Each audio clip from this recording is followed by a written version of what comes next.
Teman-teman, di kesempatan yang spesial ini, di video ini, saya ingin berbagi sedikit informasi, pandangan dan wawasan serta pengalaman yang saya dapatkan setelah saya membaca buku Makannya Mikir.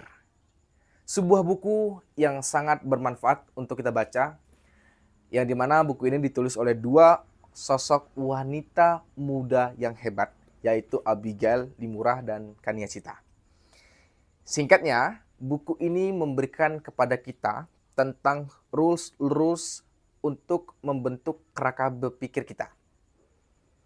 Sebagaimana kita ketahui dalam kehidupan sehari-hari, kita sebagai generasi sebagai seorang manusia, itu seringkali dihadapkan pada masalah-masalah yang menuntut kita untuk mengambil sebuah keputusan. Dan harapannya melalui kerangka berpikir yang kita miliki, dalam tanda kutip kerangka berpikir yang baik dan tepat dalam memutuskan masalah tersebut, ini akan mengurangi kemungkinan hal-hal terburuk yang akan terjadi dari keputusan yang kita ambil. Salah satu yang dibahas dari buku Makannya Mikir ada kaitannya dengan hubungan sosial. Di bab 8, Kania dan Abigail menjelaskan tentang kecerdasan sosial. Dan salah satunya adalah membahas tentang empati. Teman-teman, seringkali tujuan dan hidup kita melibatkan orang lain. Dan kita tidak bisa mengontrol orang lain. Tetapi kita bisa memahami orang lain. Dan pada kesempatan kali ini, kita akan membahas tentang empati. Kita mulai dari apa yang teman-teman pikirkan tentang empati. Mungkin yang pertama, mencoba meringankan beban orang lain. Atau yang kedua, berusaha untuk tidak menyakiti orang lain. Atau yang ketiga, memahami perasaan orang lain. Itu tadi 3 garis besar kayak semacam pengertian empati di beberapa kalangan masyarakat. Cuman saya tahu teman-teman punya pendapat yang berbeda.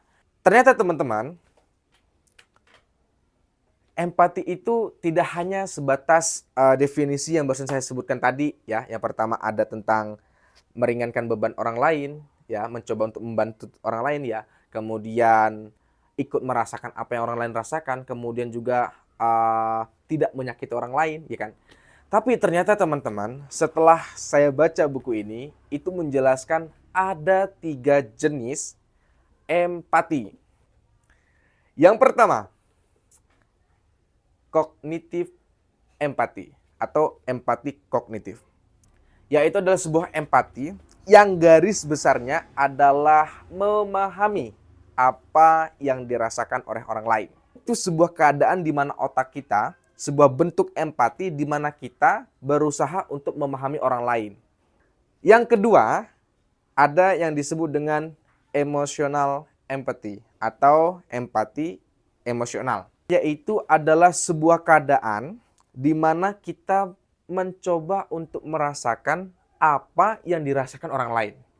Misal nih, ada si A, ada si B. Si A punya masalah tentang kehidupan dia. Kita ambil contoh misalnya si A ini barusan diputusin sama pacarnya. Sehingga si A ini merasa depresi, sedih, ya kan, kecewa dan sebagainya. Dan dia pengen curhat sama teman dia yang si B. Oke. Nah, pada saat si A cerita ke si B, si A ini sambil nangis-nangis karena mungkin kecewa berat ya teman-teman ya. Kayak kita suka sama orang, udah berjuang untuk mempertahankan sebuah hubungan, udah berusaha untuk membahagiakan dia, tapi ternyata dia pergi. Wah, kayaknya sedih banget lah pokoknya ya. Sampai mungkin si A ini teman-teman sampai nangis-nangis nih waktu cerita sama si B. Singkat ceritanya, si B pun ikut bersedih, ikut nangis. Karena dia tahu betul teman-teman. Tahu betul kayak gimana apa yang dirasakan oleh si A. Kayak dia masuk ke dunia itu. Nah, keadaan si B yang setelah dia mendengarkan curhatan si A, lalu si B ini nangis, ikut merasakan. Nah, itu yang disebut dengan emotional empathy. Yang ketiga, ada yang disebut dengan empati belas kasih. Saya mau ambil contoh nih, ambil contoh sederhana dan umum. dan banyak diketahui oleh kita. Misal nih, sekarang kita tahu keadaan Palestina itu sedang tidak baik-baik saja, ya, yang mana kita tahu banyak terjadi kekerasan di sana, pembunuhan massal dan sebagainya. Nah, teman-teman, sehingga keadaan apa yang dirasakan oleh teman-teman kita atau saudara-saudara kita di Palestina ini mengundang banyak perhatian dari warganet Indonesia, para influencer misalnya, bahkan pun negara, ya kan, itu merasa terpanggil. Sehingga beberapa influencer, beberapa teman-teman kita dari sosial media menggalang dana dan memberikan bantuan secara teknis kepada saudara-saudara kita yang ada di Palestina. Nah, teman-teman, tindakan tersebut itu yang disebut dengan empati belas kasih. Suatu kondisi di mana seseorang itu berusaha untuk meringankan beban orang lain atau masyarakat lain yang secara fisik atau teknis. Kayak misal, ya tadi memberikan bantuan makanan kepada warga Palestina. Nah, itu termasuk contoh dari empati belas kasih. Nah, kenapa saya kok membahas tentang empati? Teman-teman, kadangkala di lingkungan kehidupan sosial kita itu terlalu sering suka cepat mengambil kesimpulan, cepat menjustifikasi sesuatu yang bahkan kita tidak berusaha untuk berpikir secara lebih detail atau mendalam. Kayak misal nih, ketika teman-teman mungkin merasakan atau mungkin teman-teman juga di sini pernah menjadi salah satu korbannya mungkin teman-teman ya.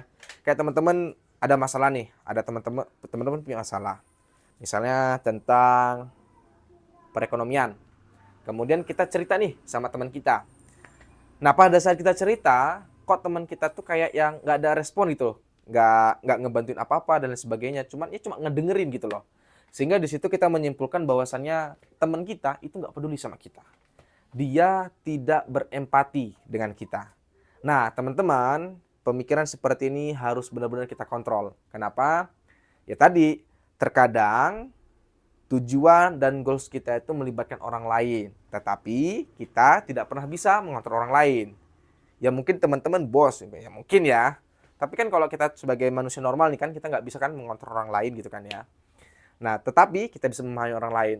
Nah, harapannya teman-teman, setelah teman-teman nonton video ini, teman-teman bisa teredukasi untuk tidak dengan cepat menjustifikasi seseorang bahwa orang itu tidak peduli.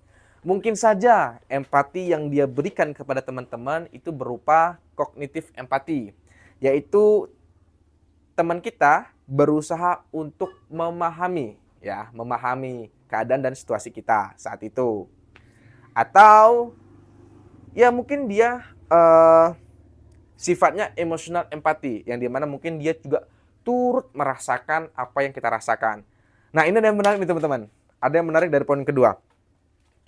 Kayak misal di study case yang tadi saya sebutkan ya, masalah si A cerita dengan si B, kemudian si A ini cerita tentang kalau dia habis putus, kemudian si B ini saking merasakan, saking mendalami kasusnya itu sampai merasa sedih dan menangis juga teman-teman. Nah, di situasi seperti ini teman-teman, terkadang ada beberapa permasalahan yang hadir di hidup kita, yang ketika kita curhat atau cerita dengan orang lain, kita tuh sebenarnya lebih membutuhkan bahwasannya beberapa saran, masukan gitu ya. Atau ketika kita melihat teman kita itu nangis terkait dengan masalah yang kita sedang jalani, itu terkadang membuat satu nilai, wah, berarti dia nih ikut merasakan apa yang saya rasakan. Berarti dia nih perhatian banget gitu kan. Misalnya gitu kan. Nah, jadi intinya teman-teman, terkadang di beberapa case itu emotional empathy itu jauh lebih banyak dibutuhkan oleh kalangan orang banyak. Itu sih intinya. Nah, kesimpulan dari video ini apa teman-teman? Kesimpulannya jelas. Jangan cepat menjustifikasi.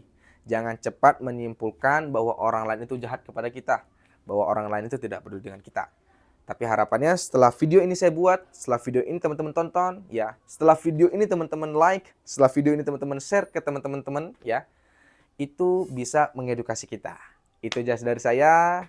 See you di next video.